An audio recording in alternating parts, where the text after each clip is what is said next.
Bismillahirrahmanirrahim. Assalamualaikum warahmatullahi wabarakatuh.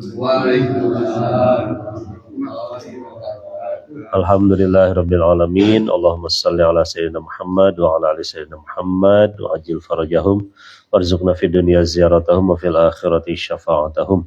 Assalamu ala Husain wa ala Ali ibn Husain wa ala auladil Husain wa ala ashabil Husain. Alhamdulillah para pemirsa rahimakumullah, di malam Jumat tanggal 23 April 2026 bertepatan dengan tanggal, kalau tidak salah sekarang sudah tanggal 5 ya, tanggal 5 atau tanggal 6 Zulqa'dah, bulan ke-11 di Hijriah, di penanggalan Hijriah kita, di pukul 22 lebih 20 menit ya. Alhamdulillah kita bisa bertemu kembali dalam majelis ilmu malam Jumat. Terima kasih sebelumnya Ustaz Zikri barusan memberikan pengantar untuk nanti dilanjutkan kembali terkait dengan konsep revolusi, apakah itu inkilab ataupun tagyir gitu.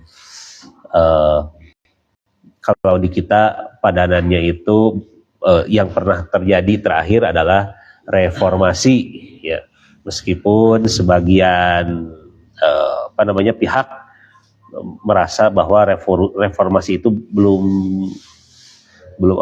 ada yang lebih cocok lagi, yaitu revolusi gitu ya. Nah, itu. Jadi adanya perubahan secara radikal dan masif gitu ya, dan cepat gitu. Nah, apapun itu di setiap negara, di setiap bangsa itu ada ciri khas masing-masing gitu ya.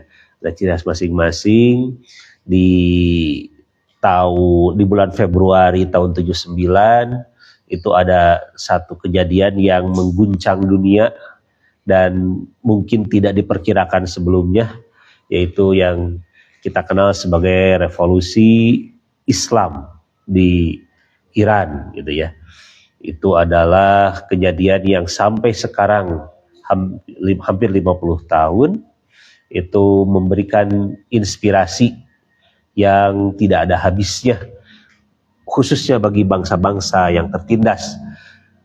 Katakanlah itu sebagai semacam kelanjutan dari apa yang terjadi di tahun 60-an atau 50-an yang ada di deklarasi konferensi Asia Afrika ya, itu bagaimana perjuangan bangsa-bangsa negara ketiga gitu, dunia ketiga, bebas dari penjajahan. Saudara-saudara sekalian, nanti pembahasan tentang revolusi Islam Iran mungkin Ustaz Dikri akan melanjutkan pada episode berikutnya. Saya juga kebetulan memang ada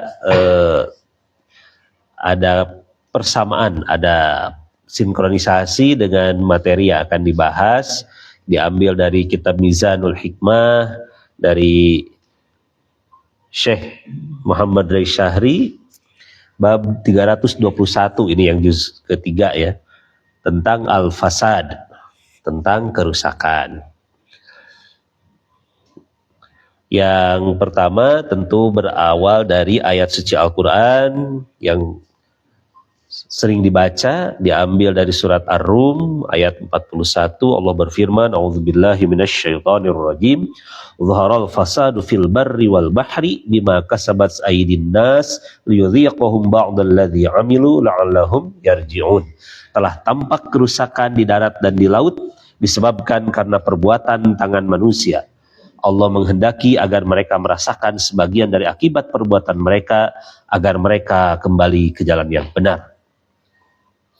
Ya, uniknya kitab Ensiklopedia Mizanul Hikmah ini memberikan poin-poinnya, topik-topik dan subtopiknya itu sangat runut ya, bagus sekali. Di poin pertama yaitu subjudulnya yang merusak orang banyak. Nah, yang merusak orang banyak itu ada 3. Yang merusak orang banyak ada 3. Berarti orang banyak itu kan berarti bisa berupa lapisan masyarakat, bangsa dan negara, bahkan seluruh masyarakat dunia. Yang pertama yang merusak orang banyak itu adalah kemaksiatan, gitu, kemaksiatan. Maka ayat yang barusan disebutkan itu juga dikaitkan dengan kemaksiatan yang dilakukan oleh manusia. Dalam hadis dari Rasulullah Shallallahu Alaihi Wasallam dari kitab Biharul Anwar juz 10 halaman 74 hadis ke-15, beliau bersabda, sesungguhnya jika maksiat dikerjakan oleh seorang hamba secara rahasia, hal itu tidak akan membahayakan selain bagi pelakunya. Namun jika dikerjakan secara terang-terangan dan tidak ada yang mengubahnya, ia dapat membahayakan semua pihak. Nah itu. Jadi kemaksiatan yang dilakukan oleh seorang hamba secara sembunyi-sembunyi rahasia, hanya dia yang dapat akibatnya gitu. Tapi kalau dipertontonkan itu berarti dicontohan jadi gitu, jadi nyontohan gitu ya. Orang lain secara akhirnya mengikuti itu. Nah inilah bahayanya kita harus lebih selektif ya kaitannya dengan media yang menjadi sumber informasi khususnya generasi muda gitu. Itu yang ditonton tuh menginspirasi kebaikan atau keburukan. Nah ini ya, kalau ada orang terang-terangan berbohong gitu, apalagi dia pejabat publik, nah ini bahaya, ini jadi kebohongan publik akhirnya kan. Dia terang-terangan melakukan keburukan gitu, menjustifikasi keburukannya. Contohnya siapa? Donald Trump. Donald Trump jelas-jelas dia berbohong entah sudah berapa ribu kali itu. Dan kebohongannya itu ditutup lagi dengan kebohongan-kebohongan berikutnya ya. Tidak ada rasa malu sepertinya. Gitu. Itu. Dan seterusnya ya itu. Bahaya ini. Ini bahaya ini. Ya ini. Ya. Ini itu poin ya, itu poin yang pertama. Jadi tentang kemaksiatan. Jadi kesimpulannya, kalau secara sederhananya, kalau kita terpaksa harus bermaksiat, cukuplah sendiri, tong ngajakan batur, tong dibeja-beja, apalagi bangga gitu, gitu ya. Nah itu, bertaubatlah kepada Allah setelah itu, karena itu akan merusak orang banyak. Oke, yang kedua, yang merusak orang banyak itu adalah perselisihan, gitu. Ini ada hadis dari Imam Ali alaihissalam, dikutip dari Syekh Mufid Al-Amali halaman 235 hadis kelima. Beliau bersabda, demi Allah, tidaklah suatu umat berselisih sepeninggal nabinya kecuali yang batil tampak mengalahkan yang hak, kecuali apa yang dikehendaki oleh Allah. Nah, jadi perselisihan umat ini akan menjadikan kerusakan secara umum gitu. Maka kita melihat Rasulullah, para imam, ahlul bait Nabi itu berusaha untuk tidak berselisih. Begitu juga para pengikutnya ya. Gimana caranya? Berusaha mencari titik temu gitu. Kita masih ingat ketika mazhab ahlul bait banyak difitnah sebagai orang yang, sebagai kelompok orang yang membenci para sahabat contohnya. Maka Sayyid Ali Khamenei, semoga Allah menerima ruhnya yang suci, itu mengeluarkan fatwa. Dan fatwa itu berarti resmi itu, sebagai ketetapan hukum yang mengikat. Beliau mengatakan haram hukumnya mencela, menjatuhkan kehormatan orang-orang yang menjadi simbol kebaikan bagi yang lain. Gitu. Ini sudah jelas kan fatwa ini. Nah, kenapa? Karena dengan perselisihan itu akhirnya umat Islam yang sudah lemah tambah lemah gitu. Sedangkan musuh di depan mata itu sudah jelas. Dan mari kita sama-sama saksikan ketika Tel Aviv dibom, dirudal dengan hebat dari jarak hampir 2000 km gitu. Diluncurkan dari Teheran, Tel Aviv meledak, ternyata yang terbakar bukan cuma bangunan-bangunan di Israel, tapi juga hati sebagian kaum muslimin. Dia merasa terbakar, aneh ya, bukannya bahagia gitu, malah terbakar gitu, dengan mengeluarkan ucapan-ucapan ya yang tidak semestinya gitu. Titik-titik sesat, titik-titik bukan Islam gitu. Kenapa ya? Gitu. Nah ini perselisihan ini harus kita upayakan untuk diredam. Kemudian yang terakhir, yang menjadi penyebab kerusakan itu, merusak orang banyak adalah menahan hak. Nah, sebagaimana dari hadis Rasulullah Shallallahu Alaihi Wasallam dari kitab Biharul Anwar juz 77 halaman 258, hadis ke-1, beliau bersabda, tak akan tersucikan suatu umat yang mana di situ hak orang lemah tidak diberikan oleh orang kuat tanpa gagap sedikit pun. Tuh.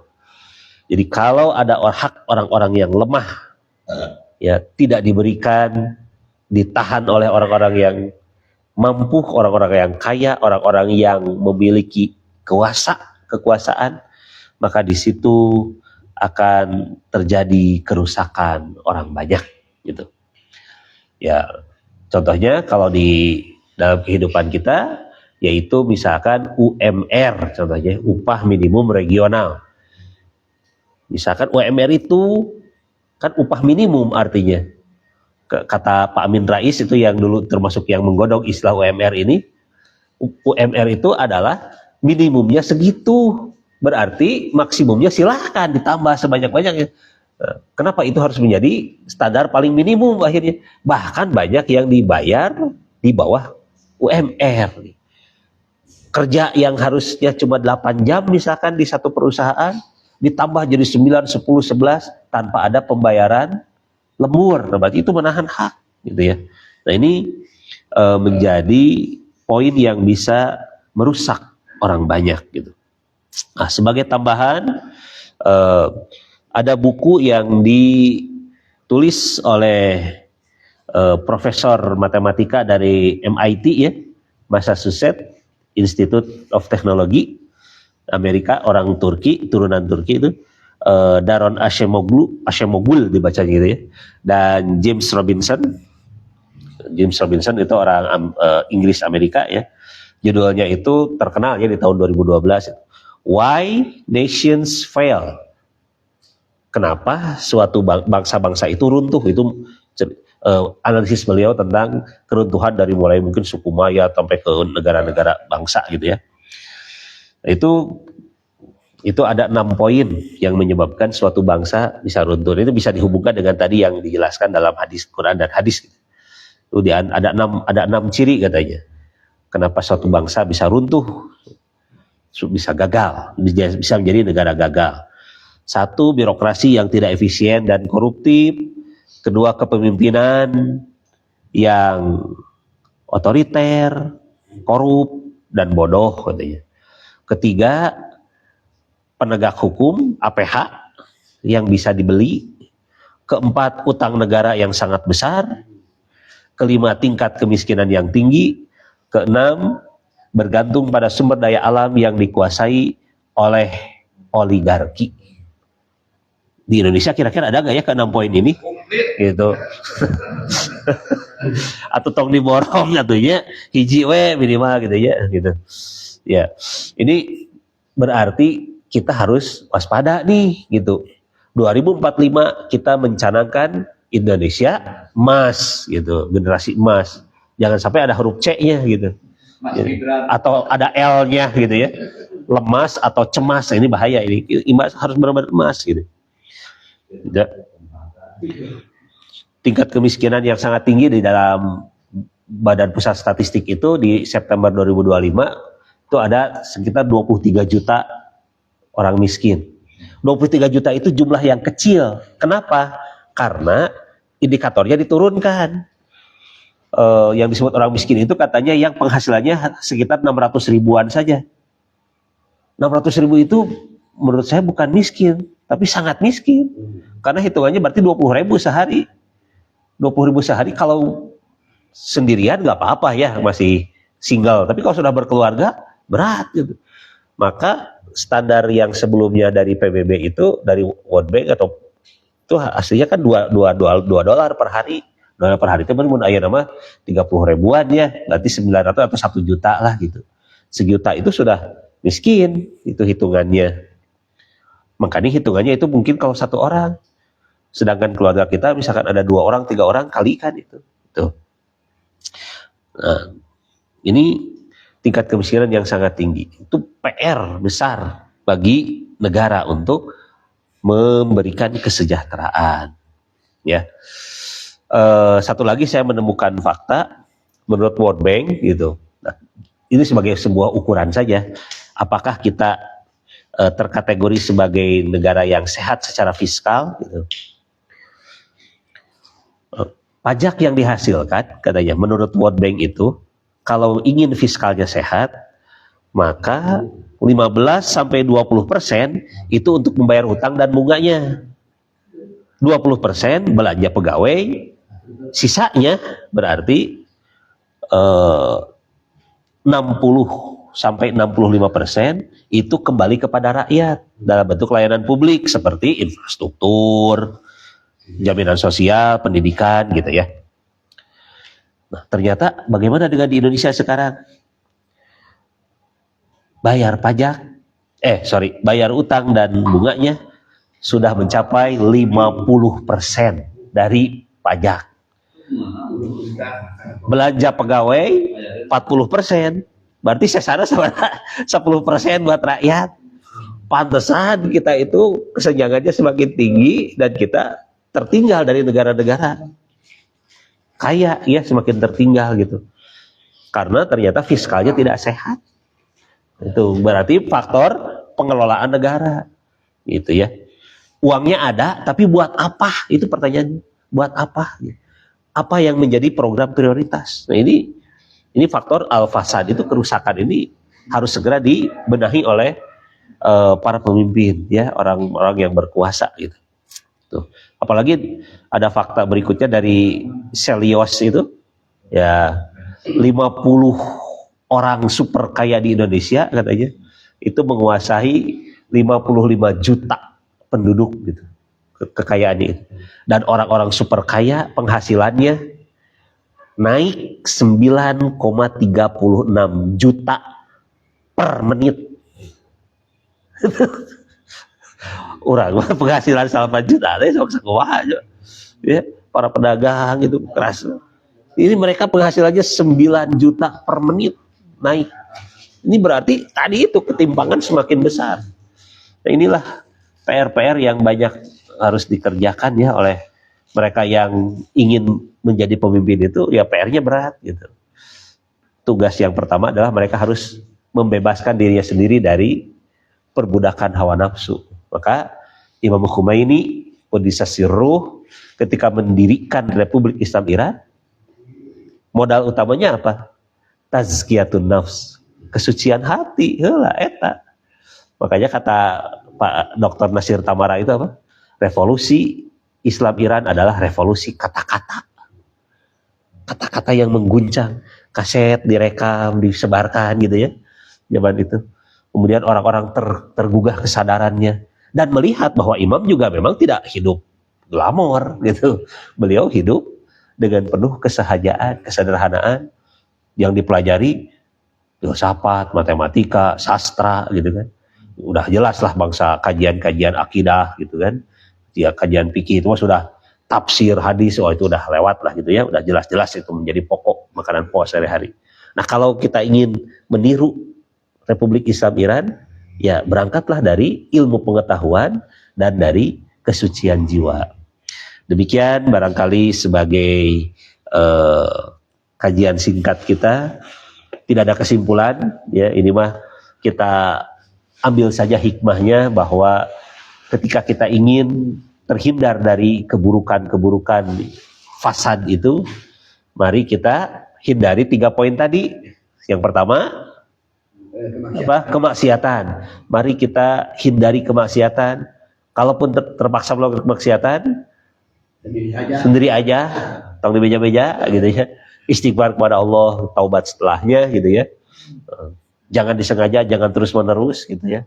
Kita minimumkan. Kedua, perselisihan mari kita hindari, tema-tema yang sensitif gitu, yang bisa memicu kesalahpahaman gitu. Kita cari berbagai titik persamaan. Dan yang ketiga, menahan hak. Mari kita ingatkan kembali, barangkali ada hak-hak saudara-saudara kita yang tertahan oleh kita ya, apakah itu kaitan dengan utang piutang, dengan investasi, dengan bisnis dan yang sejenisnya. Mari kita kembalikan sedikit demi sedikit ya, sebatas kemampuan kita, supaya kita tidak menjadi penghalang bagi hak-hak orang lain. Mudah-mudahan Allah Subhanahu wa taala menolong kita semua, bangsa dan negara Indonesia khususnya, sehingga kita kedepannya terus-menerus menjadi bangsa yang lebih baik dan lebih baik lagi. Dan dengan demikian penantian terhadap sosok akhir zaman Al-Imam Al-Mahdi Ajallahu Syarif Arwanahu Fidahu itu menjadi kerinduan bagi kita semuanya. Kita rindu kepada imam, imam jauh lebih rindu kepada kita semuanya. Mari kita tutup dengan doa Al-Faraj. Allahumma kun li waliyika al-hujjati binil Hasan salawatuka alaihi wa ala abaihi fi hadhihi as-sa'ah wa fi kulli sa'ah waliyan wa hafidhan wa qaidan wa nasira wa dalilan wa aida hatta tuskinahu ardaka taw'a wa tumatti'u fiha tawila birahmatika ya arhamar rahimin. Semoga di malam ini para ahli kubur kita berbahagia. Orang-orang yang sedang sakit, Allah angkat penyakitnya, diberikan kesabaran dan ketabahan. Yang kena musibah, kemudian yang sedang terikat dengan hutang-hutang, semoga Allah bebaskan. Yang sedang memendam hajat-hajat, semoga Allah kabulkan. Nas'aluka syifa wa barakah wa afilan khatimah bihaqqi Muhammadin wa ali Muhammad. Al-Fatihah tasbiqu has-salawat. Allahumma salli ala Sayyidina Muhammad wa ali Sayyidina Muhammad. Allahumma salli ala Sayyidina Muhammad wa ala Sayyidina Muhammad. Allahumma salli ala Sayyidina Muhammad wa ala Sayyidina Muhammad. A'udzu billahi minasyaitonir rajim. Bismillahirrahmanirrahim. Alhamdulillahirabbil alamin arrahmanir rahim maliki yaumiddin. Iyyaka na'budu wa iyyaka nasta'in. Ihdinas siratal mustaqim. Shiratal ladzina an'amta 'alaihim ghairil maghdubi 'alaihim waladdallin. Amin amin amin ya rabbal alamin. Terima kasih atas perhatiannya. Mohon maaf atas kekhilafan. Wa ma taufiqi illa billah. 'Alaihi tawakkaltu wa unib. Wassalamualaikum warahmatullahi wabarakatuh.